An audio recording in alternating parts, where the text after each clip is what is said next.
Hello and welcome to the channel. Be sure to share, like, and comment down below. And if you're new here, hit that subscribe button for daily videos on news and politics. Shutdown drama grips the Capitol. House Republican leaders are within striking distance of securing enough GOP votes to pass a stopgap spending bill to prevent a government shutdown which would shift the funding fight to the Senate. But they aren't out of the woods just yet. Many members of the House Freedom Caucus are vowing to oppose the spending measure unless leadership committed to putting a conservative immigration bill on the floor and boosting defense spending, which could make Thursday's floor vote on the continuing resolution (CR) a nail-biter.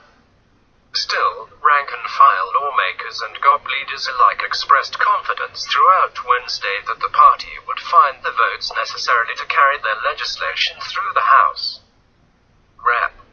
Mark Walker, RNC, chairman of the Republican Study Committee, estimated in the afternoon that the whip count for the short-term funding bill was somewhere between 210 and 215 votes. Leadership can only afford to lose 21 Republican votes and pass the funding bill without Democratic support, according to the Majority Whip's office. The House CR, which would fund the government through Feb. 16, includes a 6-year extension of funding for the Children's Health Insurance Program, CHIP. It would also delay 3-year Obamacare taxes, something that was added to attract more conservative support.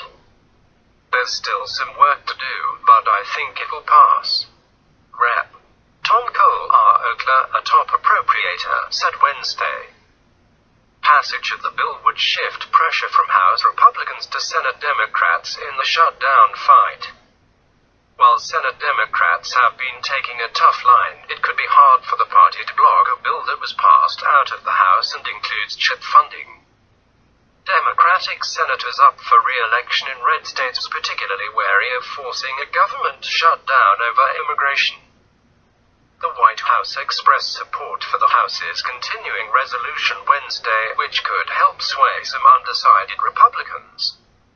Speaker Paul Ryan, R.W.I.S., and his top lieutenants feel they are moving in the right direction.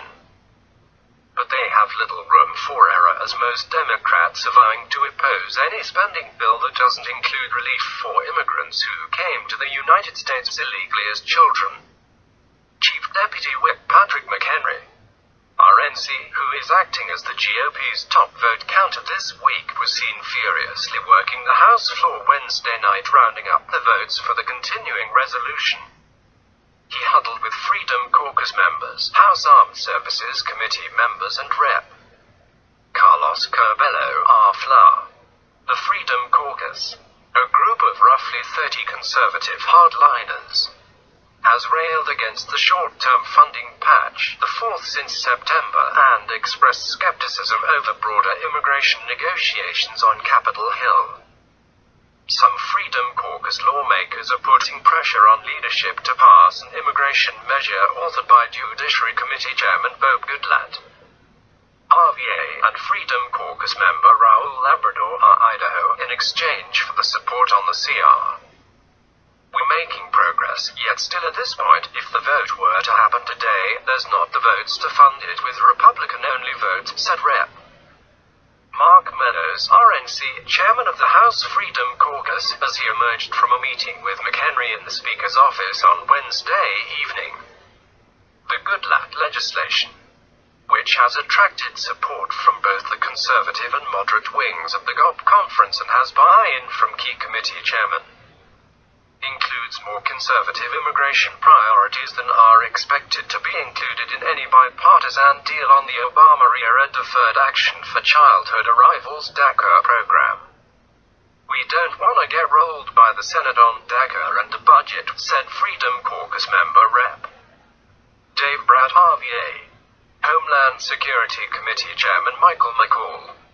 Our Texas, another lead sponsor on the Goodlatte bill, said a commitment from leadership on his immigration bill could help win more support for the stopgap bill. That certainly would help in terms of whipping votes on the CR, McCall said. But leadership, while supportive of the Goodlatte approach, has so far resisted calls to put the bill on the floor. It It's unclear whether the legislation could pass the House, and even if it does, it's likely dead on arrival in the Senate. There is also concern the vote could roil the sensitive, high-level negotiations on a bipartisan dagger deal. We're working on the Good Lad bill, said Majority Leader Kevin McCarthy, RK-Liff, when pressed by the Hill on whether leadership has committed to a floor vote yet. Some Freedom Caucus members are also pushing leadership to fund the Pentagon at higher levels for the rest of the 2018 fiscal year and pass a short-term CR for the rest of the government, an idea favored by some defense hawks, but that went nowhere during the previous debate over a CR. Both Reps Bradley Byrne, R.A. and Liz Cheney, RWYO, two members of the House Armed Services Committee, said Tuesday night they may vote against the CR because it harms military readiness and puts U.S. troops at risk. Meadows acknowledged that a full year of funding for the Pentagon is unlikely to be added to the CR at this point, but said money for defense spending anomalies and a pay raise for the troops could help sway some members into the yes column. If some Freedom Caucus members band together with enough defense hawks, they could tank GOP leadership's strategy to avert a government shutdown.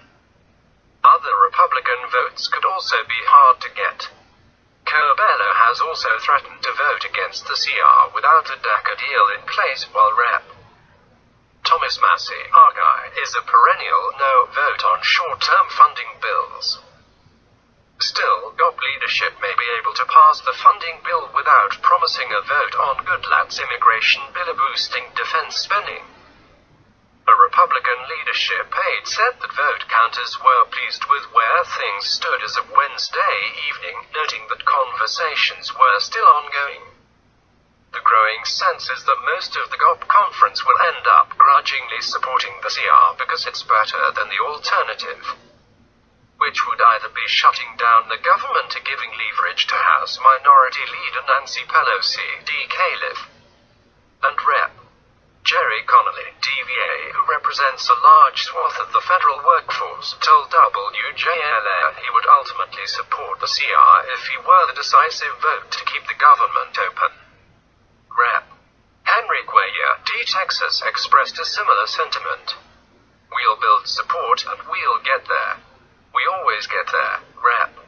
Frank Lucas, R. Oakler, a member of the Republican whip team, told reporters Wednesday morning. Sometimes some of my friends want to make it more exciting than it has to be.